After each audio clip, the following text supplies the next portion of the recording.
Open your mind and come with us down into the murky waters where most would never dare to go.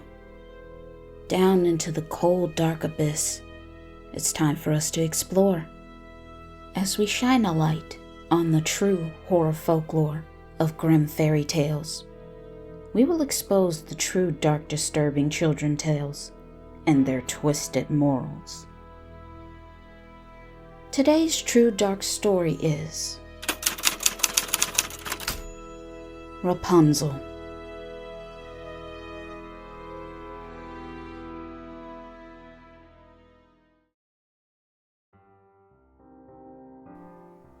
Let us first start off by giving you a backstory of the Grimm Brothers. The Grimm Brothers' names are Jacob and Wilhelm Grimm. Germany is where they were born and lived when they were kids. They also had 3 other siblings. They had to help raise them when their father suddenly passed away. While in university, they embraced the value of folk tales and housewives' stories, which at first was a collection of children's and household tales, which is now better known as the Grimm Brothers fairy tale that we know so well. The Grimm Brothers stories are folklore of different tales from around the world. Their stories were influenced by Germanic and Norse mythology. From Ireland to Japan, their stories point out variants in other regions and cultures. These stories are cautionary fairy tales, filled with witches, dragons, dwarves, and straw spun into gold, but also showing the reality of the real things that were happening in their world, like children that were left as orphans, the struggle of poverty, being poor, and hunger. Unlike Disney's movie adaptation from the stories of the Grimm Brothers, where every story doesn't have a happy ending. No, their stories always ended with a dark moral, with consequences to the characters' actions that teaches the reader a lesson, that meets the befallen. The Grimm Brothers fairy tales was written to disturb you and to make you have second thoughts, to heed the warning, or you will pay the cost. These stories weren't created for the faint of heart. These stories are what horror movies are to us in this day and age. They are cautionary tales of what could happen to you if you don't take your time and think.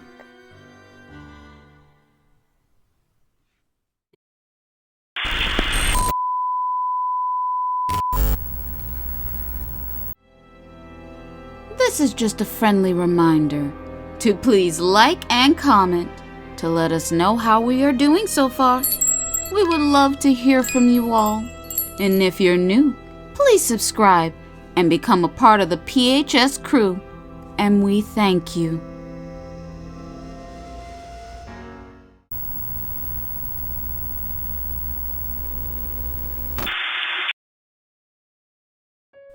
Rapunzel's story starts off with her father and mother wishing to have a child.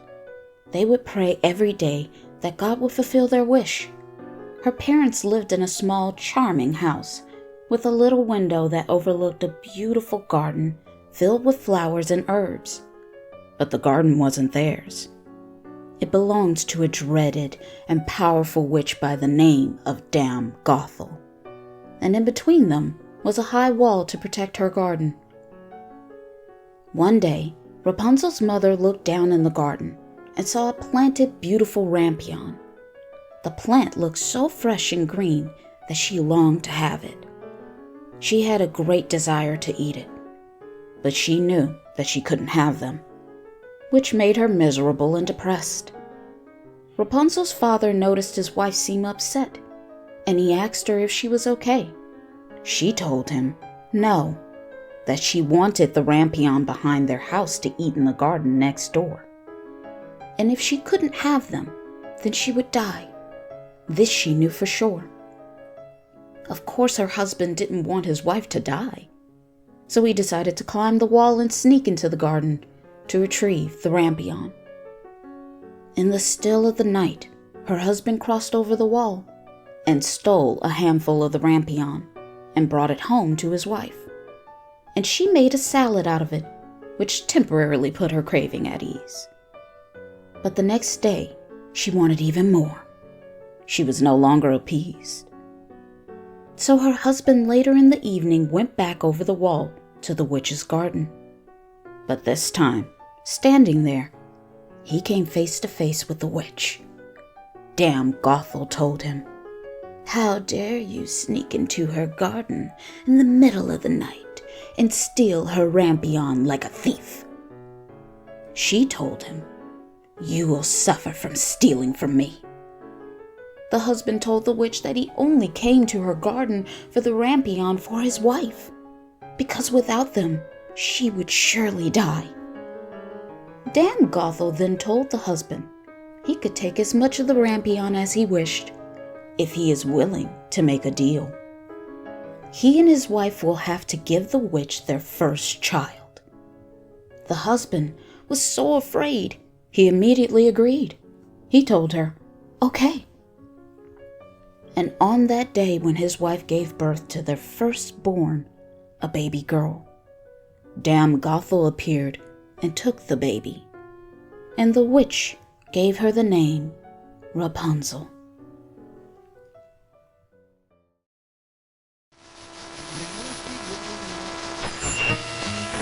She thought it was outstanding. She quickly put her plan into motion. To catch the wolf's attention, she cried very loud with great emotions. The wolf came over concerned and asked her, "Why is she crying?" Little Red Riding Hood put on her best performance she could as she started lying.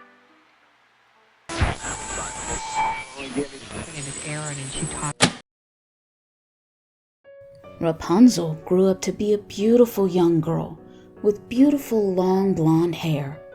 When Rapunzel turned 12, the mother Gothel decided to lock Rapunzel in a tower without any stairs nor doors. Rapunzel stayed in the tower alone with a small window, and when Mother Gothel visited, she would beckon Rapunzel to let her in. She would stand under the window and yell, "Rapunzel, Rapunzel, let down thy hair to me." And when Rapunzel would hear the witch cries, she would take her braided tresses and wrap it around a hook on the window above, let her hair fall down to the side of the tower, and the witch would climb right up.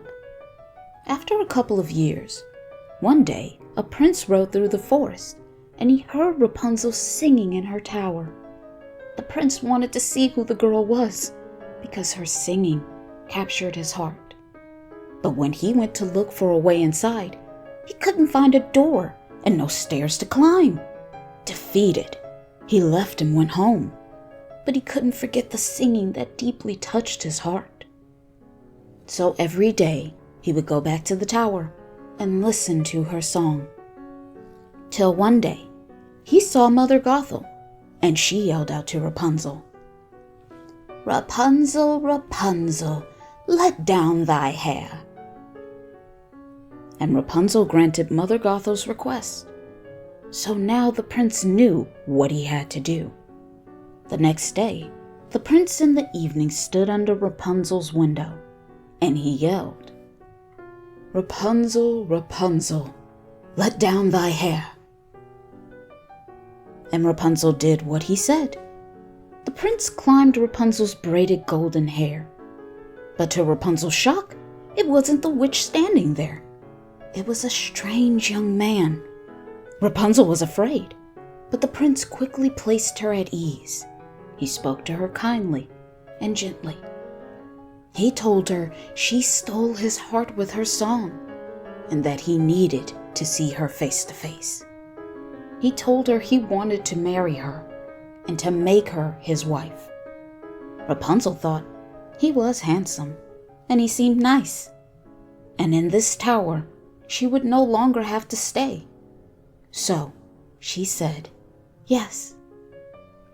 The prince told Rapunzel that he would bring her skeins of silk every time, so she could weave herself a ladder from it.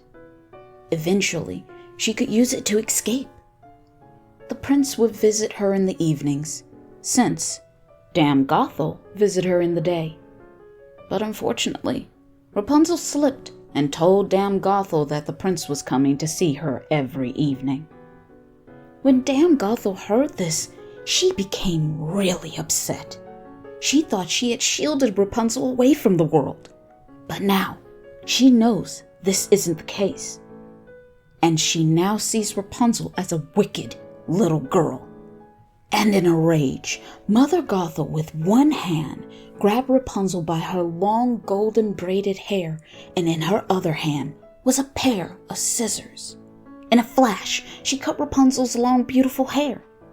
Then she took Rapunzel to the desert, where she left her alone to live in grief and misery, assuring Rapunzel would never see her prince again. Later that evening, when the prince arrived, he stood under the window. Then he cried, "Rapunzel, Rapunzel, let down thy hair." And like always, Rapunzel's braided hair would hang on the side of the tower, like a ladder. But this time, when the prince made it to Rapunzel's window, Mother Gothel was there instead. She gazed at the prince with a wicked and venomous look. Then she said, "Your beautiful songbird is no longer singing in her nest. The cat has got it, and will scratch out thy eyes as well. She is lost to thee. You will never see her again." The prince was beside himself with pain and despair. He jumped down from the tower, running into the forest trying to make his escape. But sadly, the prince tripped and fell onto some thorns, piercing his eyes. The prince was now blind. He started wandering the forest, where he ate only roots and berries for a while. The prince roamed in misery for some years, wishing he could be with Rapunzel again. Good fortune placed the prince in the right place, when he wandered into the desert where Rapunzel now resided. He heard singing, and he recognized Rapunzel's voice. He cried out Rapunzel, and she knew that it was her prince. She fell into his arms when she saw his sight was gone. As she rushed over to him, her tears fell down onto his eyes, and suddenly his eyes grew clear. He was now able to see, and Rapunzel informed him she gave birth to a boy and girl. They had twins. The prince took Rapunzel and their twins back to his kingdom, where they lived a long time after, happy and content. The end. Now, let's do a deep dive, an analyzation of the story. First, let's start with Rapunzel's mother and father, and why her mother desired so badly the rampion in Dame Gothel's garden. I believe since Dame Gothel was a witch, that her garden was most likely enchanted. It's a trick that the Dame Gothel set to take their baby, and this is the reason why Rapunzel's mother felt that if she didn't have the rampion, then she would die without it. I believe Dame Gothel knew Rapunzel's mother was pregnant, and that Rapunzel's father, of course, would do anything to please his wife. He would even steal from a witch's garden in the middle of the night. And this is how she trapped the couple, to take away their new little bundle. It's the only thing that makes sense to me, since they prayed to God for a baby. But this is just my speculation. Second, Dame Gothel wanted to be Rapunzel's mother. Rapunzel called her mother Gothel. But Gothel was overprotective of Rapunzel. She saw how Rapunzel was becoming a beautiful young woman, and I'm sure men were also noticing Rapunzel. So she decided to lock her away from the world, to shield her from harm. But all Dame Gothel did was make Rapunzel rebellious. Rapunzel longed and dreamed to be free. She wasn't happy being locked away. Rapunzel started to resent Mother Gothel. Third, Dame Gothel thought she was able to control Rapunzel by locking her in the tower, so she would be the only person she could rely on. That is, until the prince came along. Dame Gothel didn't stand a chance when Rapunzel saw the handsome young man. Rapunzel had no problem saying yes to him, proposing marriage. But unfortunately, once Dame Gothel found out about the prince, she became enraged and she felt like Rapunzel betrayed her because she was pregnant with twins.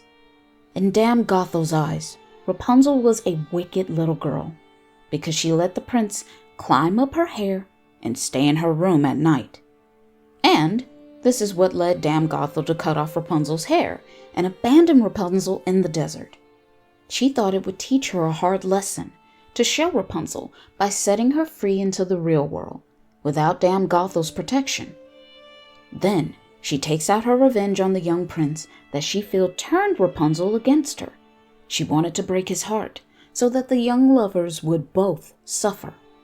But she was wrong, because even though the prince lost his sight and wandered the forest for a while, he never lost his love for Rapunzel, and eventually they were able to find their way back to one another.